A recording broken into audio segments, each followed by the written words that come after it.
Mi hermano le dio una bofetada a mi hija, salió igual de inútil que su madre, mientras que todos reían, así que anoté los nombres de quienes se burlaron, y congelé sus tarjetas una por una, mientras mi hermano terminaba arruinado. Mi nombre es Camila, y durante mucho tiempo viví bajo la sombra de mi familia. No es que me quejara, o al menos no al principio. Cuando eres niña, no te das cuenta de cómo las palabras, los gestos o las preferencias de tus padres pueden moldearte, pueden hacerte sentir menos. Pero con el tiempo, esas cosas se acumulan, como gotas de agua que caen en una piedra hasta que la parten en dos. Así fue mi infancia, y aunque no lo supe entonces, esas grietas que se formaron en mí me harían más fuerte de lo que cualquiera en mi familia jamás imaginó. Éramos 3 hermanos, Daniel, el mayor, Julieta, la menor, y yo, la del medio. Mis padres, Miguel y Marcela, siempre tuvieron una forma clara de repartir su cariño, o al menos eso sentía yo.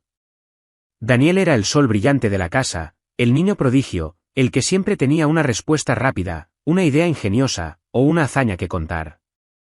Era extrovertido, carismático, y tenía esa energía que hacía que todos giraran a su alrededor. Julieta, por su parte, era la mente brillante, como decía mi madre. Desde pequeña, Julieta destacaba en la escuela, sacaba las mejores notas, y mis padres estaban convencidos de que sería una científica o algo por el estilo. Yo, en cambio, era la callada, la tímida, la que nunca levantaba la voz ni exigía atención. No era que no tuviera sueños o ideas, pero siempre me sentía como si mi lugar en la familia fuera el de pasar desapercibida. Camila, no seas tan tonta, me decía mi madre, Marcela, cada vez que me veía dudar o quedarme en silencio durante una discusión familiar. Míralo a Daniel, él sí sabe hacerse escuchar. Mi padre, Miguel, no era tan directo, pero sus ojos siempre brillaban más cuando hablaba de los logros de Daniel o las notas de Julieta. Yo, mientras tanto, me esforzaba por ser buena, por no causar problemas, por ser la hija que no diera dolores de cabeza. Pero eso no parecía suficiente. Recuerdo una vez, cuando tenía unos 10 años, que gané un concurso de escritura en la escuela. Escribí un cuento sobre una niña que vivía en un bosque y hablaba con los animales. Estaba tan orgullosa que llegué a casa con el certificado en la mano, corriendo para enseñárselo a mis padres. Pero cuando se lo mostré, mi madre apenas lo miró y dijo, «Qué lindo, Camila, pero no te emociones demasiado, eso no es como las matemáticas de Julieta o el discurso que dio Daniel en el club de debates». Mi padre ni siquiera levantó la vista del periódico. Ese día, guardé el certificado en una caja bajo mi cama y nunca volví a mencionar el concurso. A medida que crecíamos, la dinámica no cambió mucho. Daniel se convirtió en el orgullo de la familia, estudiando medicina y luego especializándose como pediatra. Era el tipo de persona que entraba a una habitación y todos se callaban para escucharlo. Siempre tenía una historia que contar, una broma que hacer, o una opinión que imponer. Julieta, aunque no llegó a ser científica como mis padres esperaban, se graduó en administración y siempre estaba planeando algo grande, algún negocio que nunca terminaba de cuajar, pero que mis padres aplaudían como si fuera la próxima gran empresaria. Yo, en cambio, estudié contabilidad, no porque me apasionara, sino porque era una carrera práctica, estable, algo que me asegurara no depender de nadie. Mis padres apenas lo notaron. Eso está bien, Camila, es un trabajo seguro, dijo mi padre una vez, y eso fue todo. Pero la vida tiene formas extrañas de equilibrar las cosas. Cuando terminé la universidad, conseguí un empleo en una empresa multinacional. No era algo que presumiera, pero el sueldo era excelente, más de lo que cualquiera en mi familia hubiera imaginado. Con el tiempo, ascendí a un puesto directivo, y mi salario creció tanto que a veces me costaba creerlo. Nunca lo alardeé, no era mi estilo. Mientras tanto, la vida de mi familia empezó a desmoronarse. Mis padres, que siempre habían tenido un negocio pequeño de venta de repuestos de autos, comenzaron a tener problemas financieros. La crisis económica los golpeó duro, y de un día para otro, se quedaron sin ingresos. Julieta, que siempre estaba persiguiendo sus grandes ideas, nunca logró estabilizarse.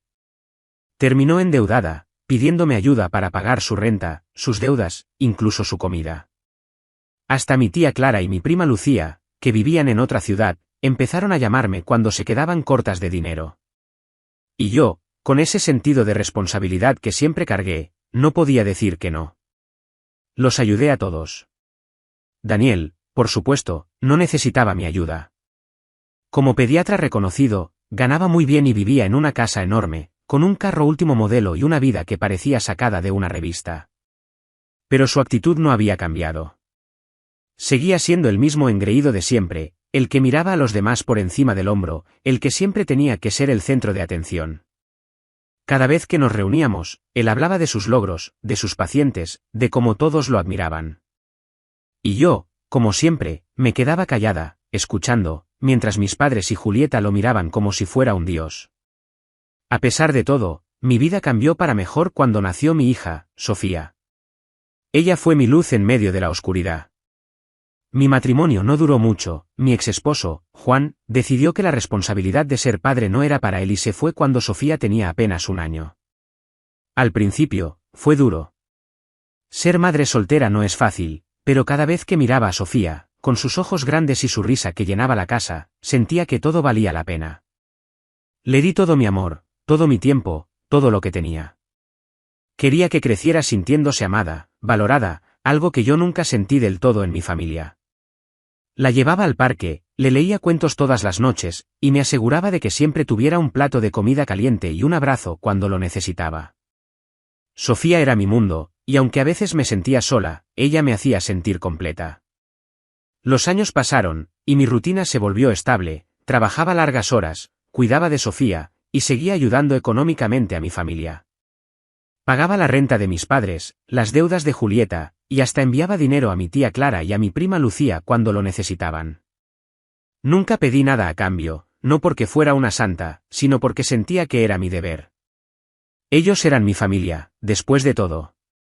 Pero cada vez que los veía, sentía esa vieja punzada de ser la invisible, la que siempre estaba ahí para resolver problemas, pero nunca para ser celebrada. Todo cambió el día que mi madre me llamó para invitarme a una reunión familiar. No sonaba emocionada, más bien parecía que me invitaba por obligación. Camila, vamos a hacer una reunión en casa. Hace mucho que no nos juntamos todos. ¿Trae algo para compartir, sí? Y ven con Sofía, dijo, con ese tono seco que usaba cuando hablaba conmigo. No me sorprendí. Sabía que la invitación era más por el hecho de que yo pagaba la mayoría de las cuentas de la casa que por un deseo genuino de verme. Pero acepté, porque quería que Sofía conociera a su familia, que tuviera esos recuerdos de risas y momentos compartidos que yo nunca tuve. La reunión sería en la casa de mis padres, un lugar que no había cambiado mucho desde mi infancia, una sala llena de muebles desgastados, fotos de Daniel y Julieta en las paredes, y un aire de nostalgia que pesaba más de lo que debería. Iban a estar mis padres, Daniel, Julieta, mi tía Clara, mi prima Lucía, y algunos primos y tíos lejanos. También estaría mi primo Luis, que siempre andaba con una cámara en la mano, grabando todo como si fuera un documentalista. Pensé que sería una tarde tranquila, una oportunidad para que Sofía jugara con sus primos y para mí de reconectar, aunque fuera un poco, con mi familia. Qué equivocada estaba. Ese día, me levanté temprano, preparé a Sofía con su vestido favorito, uno azul con flores blancas, y le puse una sonrisa para que no notara mi nerviosismo. Compré comida, bebidas, y hasta un pastel para la reunión, porque sabía que, aunque mi madre no lo dijera, esperaba que yo me encargara de esas cosas. Cuando llegamos, la casa ya estaba llena de gente. El olor a comida casera llenaba el aire, y los niños corrían de un lado a otro, riendo y gritando. Sofía se unió a ellos de inmediato, con esa alegría que solo los niños tienen. Por un momento, todo parecía perfecto. La tarde transcurrió sin problemas. Comimos, reímos, y los adultos charlábamos mientras los niños jugaban. Daniel, como siempre, dominaba la conversación, contando historias de su trabajo, de cómo había salvado a un niño en el último minuto, de cómo todos en el hospital lo respetaban. Mis padres lo escuchaban embobados, y Julieta asentía como si cada palabra fuera oro puro. Yo, como de costumbre, me quedé en un segundo plano, sonriendo cuando era necesario, pero sin participar mucho. No me molestaba, estaba acostumbrada. Sofía corría por la sala, jugando con sus primos. La veía desde mi silla, riendo, con las mejillas sonrojadas de tanto correr. Me sentía feliz, orgullosa de mi pequeña. Pero entonces, todo cambió en un segundo. Estaba hablando con mi tía Clara sobre algo sin importancia cuando escuché un estruendo. Una botella de whisky, una de esas caras que Daniel siempre presumía de comprar, se estrelló contra el suelo. Sofía, que estaba corriendo, había tropezado cerca de la mesa y, sin querer, la había tirado. El líquido ámbar se esparció por el piso, y los pedazos de vidrio brillaban bajo la luz. Sofía se quedó paralizada, con los ojos abiertos de miedo. Antes de que pudiera levantarme, Daniel se puso de pie de un salto, con el rostro rojo de furia. «Niña tonta», gritó, y entonces, sin pensarlo, levantó la mano y le dio una bofetada a Sofía en la mejilla. El sonido del golpe resonó en la sala, seguido por el llanto desgarrador de mi hija. Me quedé helada, incapaz de procesar lo que acababa de ver. Mi hermano, el gran pediatra, el orgullo de la familia, acababa de golpear a mi hija de 6 años. Pero lo que vino después fue aún peor. Daniel, con una sonrisa cruel, dijo: «Niña mocosa», salió igual de inútil que su madre. Y entonces, la sala estalló en risas. El sonido de las risas de mi familia retumbaba en mis oídos como un eco que no podía detener. Era como si el mundo se hubiera detenido, pero al mismo tiempo, todo se movía demasiado rápido. Mi hija, Sofía, estaba en el suelo, sosteniendo su mejilla roja mientras las lágrimas corrían por su rostro. Sus pequeños sollozos cortaban el aire, y yo sentía que algo dentro de mí se rompía. Daniel, mi hermano, el intocable, el intachable, el héroe de la familia, acababa de golpear a mi hija de 6 años y llamarla inútil. Y lo peor de todo, todos en la sala se reían, como si fuera un chiste, como si el dolor de mi pequeña fuera algo para burlarse. Me levanté de la silla tan rápido que casi la tiré al suelo. Mi corazón latía con tanta fuerza que sentía que iba a explotar. «Cállense», grité, mi voz temblando de rabia. La sala quedó en silencio por un momento, pero las risas no se detuvieron del todo. Mi madre, Marcela, soltó una risita nerviosa, como si quisiera suavizar las cosas. Mi padre, Miguel, miraba a Daniel con una mezcla de orgullo y diversión, como si lo que acababa de pasar fuera una anécdota más para contar. Julieta, mi hermana, tenía una sonrisa torcida, y mi tía Clara y mi prima Lucía intercambiaban miradas mientras se tapaban la boca para no reír más fuerte. Hasta algunos de los primos y tíos lejanos, sentados en el otro extremo de la sala, soltaban risitas disimuladas. «¿Qué les pasa?», grité, dando un paso hacia Daniel, que seguía de pie junto a la mesa, con esa expresión arrogante que siempre llevaba como si fuera una corona. «Es una niña. Es mi hija. ¿Cómo te atreves a tocarla?». Daniel alzó una ceja, como si mi reacción fuera una exageración ridícula.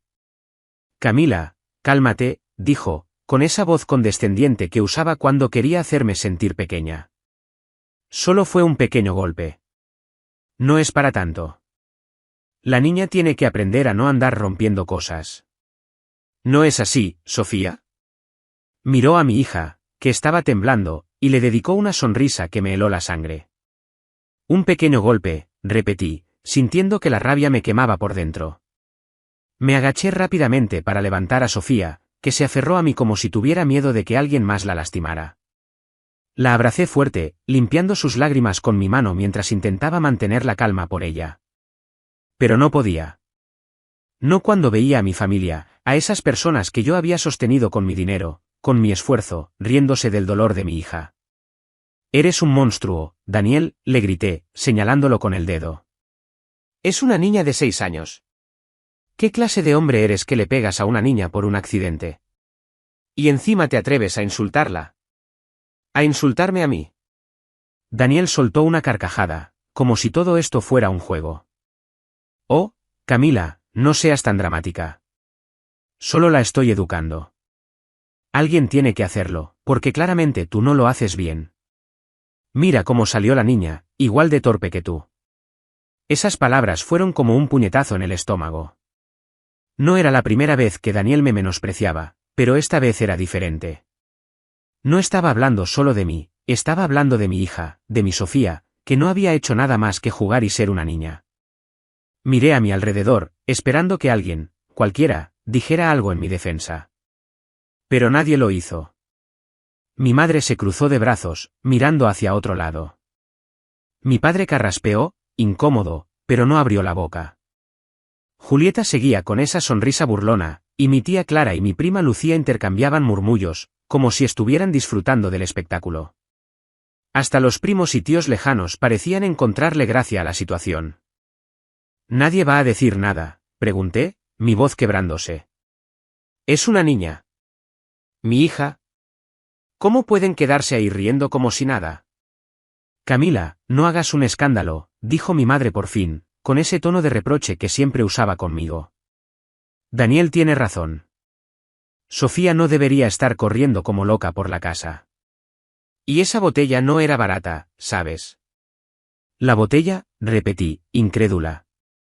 «¿Estás más preocupada por una maldita botella que por tu nieta?»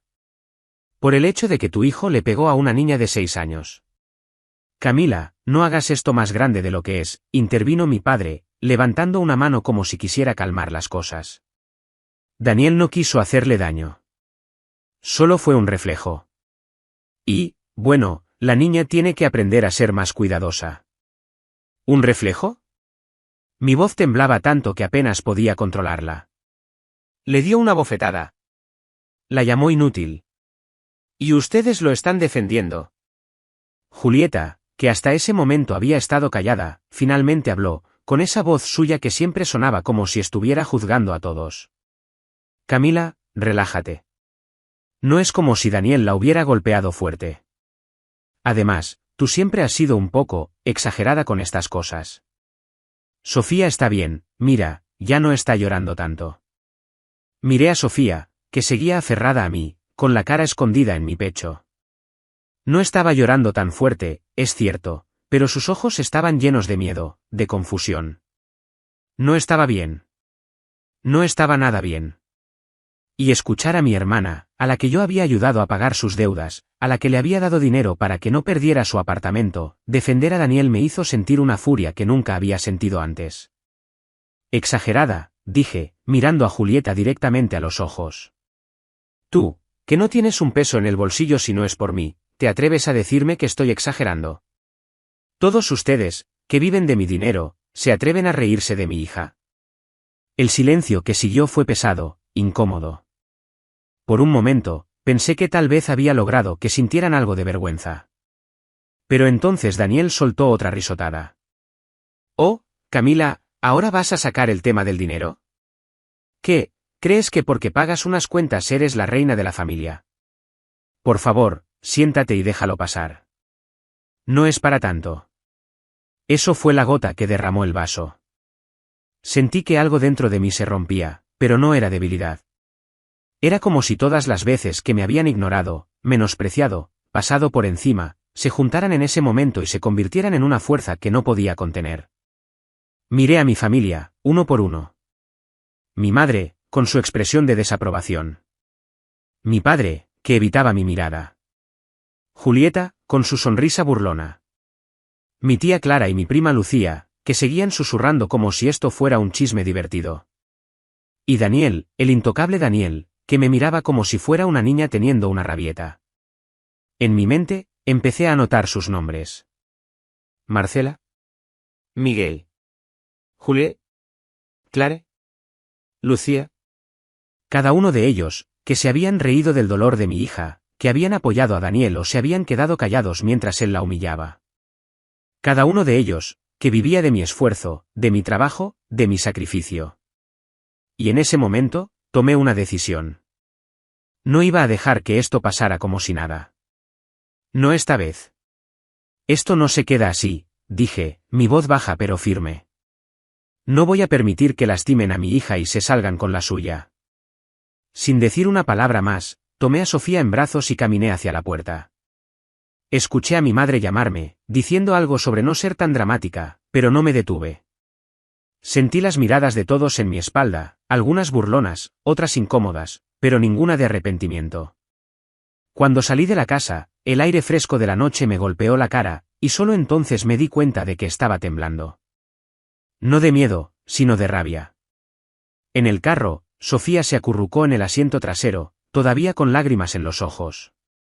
Intenté hablarle, calmarla, pero no decía nada. Solo miraba por la ventana, con esa expresión que me rompía el corazón. «Mami, ¿por qué el tío Daniel me pegó?», preguntó por fin, con una voz tan pequeña que apenas la escuché. Porque es un hombre malo, mi amor, respondí, tratando de mantener mi voz firme. Pero te prometo que nadie va a lastimarte de nuevo. Mami está aquí. Cuando llegamos a casa, traté de animar a Sofía. Le preparé su chocolate caliente favorito, le puse su película preferida, El Rey León, y me senté con ella en el sofá, abrazándola. Pero nada funcionaba. Seguía callada, con esa mirada perdida que me hacía sentir impotente. Sabía que esto no era algo que un chocolate o una película podían arreglar. Mi hija estaba herida, no solo en la mejilla, sino en el alma. Y eso, más que nada, me hacía hervir la sangre. Esa noche, después de que Sofía finalmente se durmió, me senté frente a mi computadora. La rabia seguía ardiendo en mi pecho, pero ahora era más fría, más calculada. Abrí mi cuenta bancaria y comencé a revisar las cuentas de las personas a las que ayudaba, mis padres, Julieta, mi tía Clara, mi prima Lucía. Una por una, fui cancelando las tarjetas que les había dado, cortando los pagos automáticos que cubrían sus gastos. No sentí culpa, ni duda. Ellos se habían reído del dolor de mi hija. No merecían nada de mí. Pero eso no era suficiente. Necesitaba algo más, algo que golpeara a Daniel donde realmente dolía. Recordé al primo Luis, el que siempre estaba grabando todo con su cámara nueva. Durante la discusión, lo había visto filmando desde un rincón de la sala. Ese vídeo tenía que existir, y yo lo necesitaba. Lo contacté esa misma noche, a pesar de lo tarde que era. Luis, necesito el vídeo de la reunión, le escribí en un mensaje directo. El momento en que Daniel golpeó a Sofía. Hubo una pausa larga antes de que respondiera. Camila, no sé si debería. Es algo delicado. Por favor, Luis, insistí. Es importante. Es por Sofía. Finalmente, accedió, pero no sin ponerme una condición. Te lo envío, pero, me salió cara esa cámara. ¿Me entiendes? Entendí perfectamente. Quería dinero. No me importó. Le ofrecí una suma considerable, y aunque me dolió tener que pagarle a mi propio primo por algo así, lo hice. A las pocas horas, el vídeo llegó a mi correo. Lo vi, y cada segundo de él avivó mi furia. Daniel levantando la mano, el golpe, la cara de Sofía llena de lágrimas, las risas de los demás. Era todo lo que necesitaba. Los días siguientes fueron un torbellino. Llevé a Sofía a un psicólogo, porque seguía retraída, apenas hablaba, y me partía el corazón verla así.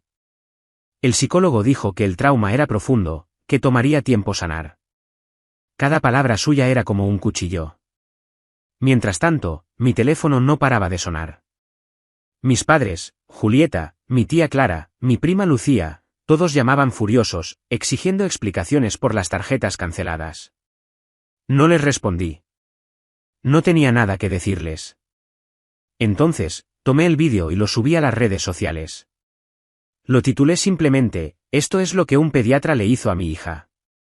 No esperaba que se volviera viral, pero en cuestión de horas, ya tenía 1 millón de vistas. Los comentarios eran una avalancha de indignación. ¡Qué monstruo! Ese es el pediatra de mi hijo, nunca más lo llevaré con él, esto es abuso infantil. La reputación de Daniel se desplomó. Cerró sus redes sociales, y según supe después, renunció a su trabajo. No sentí lástima. Se lo merecía. Pero mi familia, los que se rieron, los que se quedaron callados, los que defendieron a Daniel mientras mi Sofía lloraba, no se quedaron atrás. Las llamadas se volvieron más frecuentes, más desesperadas. Al principio, solo ignoraba los mensajes, pero los buzones de voz se acumulaban, y cada uno era más patético que el anterior. Finalmente, una noche, después de una semana de silencio, decidí contestar una llamada de mi madre. No sé por qué lo hice. Tal vez quería escuchar qué tenía que decir, o tal vez solo quería asegurarme de que entendieran lo que habían perdido.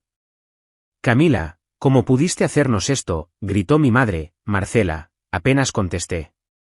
Su voz estaba llena de una mezcla de furia y desesperación. Nos dejaste sin nada. Las tarjetas no funcionan, los pagos de la renta no se hicieron, estamos a punto de quedarnos en la calle. ¿Cómo puedes ser tan cruel con tu propia familia? Cruel. La palabra me golpeó, pero no como ella esperaba. Me reí, una risa amarga que salió de un lugar profundo dentro de mí. Cruel, repetí, mi voz baja pero cargada de rabia. ¿Cruel es golpear a una niña de 6 años por romper una botella? ¿Cruel es reírse mientras mi hija llora, humillada? ¿Cruel es llamarla inútil y decir que salió igual que yo, mientras todos ustedes, los que viven de mi dinero, aplaudían? No me hagas hablar de crueldad, mamá. Hubo un silencio al otro lado de la línea. Por un momento, pensé que tal vez, solo tal vez, había tocado algo en ella, un atisbo de remordimiento. Pero entonces habló, y sus palabras fueron como un cuchillo. Camila, siempre has sido tan dramática. Daniel no quiso hacerle daño. Fue solo un momento de enojo. Y tú, en lugar de arreglar las cosas como familia, nos castigas a todos. ¿Qué clase de hija eres? ¿Qué clase de hija?, repetí, sintiendo que la furia me quemaba la garganta. Soy la hija que pagó tu renta, tus facturas, tu comida, durante años. Soy la hija que mantuvo a Julieta a flote, que ayudó a Clara y a Lucía cuando no tenían nada. Soy la hija que ustedes ignoraron, menospreciaron, y dejaron de lado toda la vida. Y ahora, cuando defiendo a mi hija, ¿me llamas cruel? No, mamá. Ustedes son los crueles. Se rieron del dolor de mi Sofía. No merecen nada de mí. Ella seguía rogándome, pero yo colgué el teléfono y lo apagué. Mi corazón latía con fuerza, pero no era miedo ni tristeza. Era algo nuevo, algo que no había sentido en años, libertad. Por primera vez, me sentía libre de las cadenas invisibles que mi familia había puesto sobre mí toda la vida. No más favores, no más sacrificios, no más vivir bajo su sombra. Solo éramos Sofía y yo, y eso era suficiente. Supe, por rumores de primos lejanos, que mis padres estaban al borde de perder su casa. Julieta se había mudado con una amiga porque no podía pagar la renta. Clara y Lucía, que dependían de mí para sus gastos básicos, estaban buscando trabajos que no podían encontrar. ¿Y Daniel? Daniel era un desterrado. El vídeo seguía circulando, y su carrera como pediatra estaba acabada. Algunos padres incluso iniciaron una petición para que le quitaran su licencia médica. No me alegraba de su desgracia, pero tampoco sentía lástima. Cada uno de ellos había elegido su destino el día que se rieron de mi hija. Con el tiempo, mi vida comenzó a tomar un nuevo rumbo. Seguí trabajando en mi empresa, donde me respetaban y valoraban. Cada día, llegaba a casa y veía a Sofía crecer, recuperar su alegría, su confianza. Empecé a tomar clases de pintura, algo que siempre quise hacer pero que nunca me atreví porque mi familia me había hecho creer que no era lo suficientemente buena. Mis cuadros no eran obras maestras, pero eran míos, y cada pincelada era una forma de sanar. Una tarde, mientras pintaba con Sofía en el comedor, ella levantó la vista y me dijo, «Mami, te quiero mucho». Sus ojos brillaban, y por primera vez en meses, vi a la niña feliz que solía ser. La abracé fuerte, sintiendo que las heridas de ambas empezaban a cerrar. «Yo también te quiero, mi amor», le dije. «Siempre estaremos juntas». Mi familia, la que una vez pensé que era todo para mí, se desvaneció de mi vida. No volví a hablar con ellos, y ellos, eventualmente, dejaron de buscarme. No sé qué pasó con Daniel, con mis padres, con Julieta, Clara o Lucía. No me importaba. Había aprendido una lección dura pero liberadora: la familia no es la sangre, es el amor, el respeto, la lealtad. Y en mi mundo, mi familia era Sofía. A veces, miraba el vídeo que subía a las redes, no porque quisiera revivir el dolor, sino porque me recordaba lo lejos que había llegado. Había roto las cadenas, había defendido a mi hija, y había encontrado mi voz. La Camila callada, sumisa, invisible, ya no existía. En su lugar, estaba una mujer fuerte, una madre que no permitiría que nadie lastimara a su hija, una persona que, por fin, vivía para sí misma. Y mientras veía a Sofía reír, pintar, crecer, supe que todo había valido la pena. Éramos libres, y eso era más de lo que mi familia jamás entendería. Suscríbete para más historias diarias.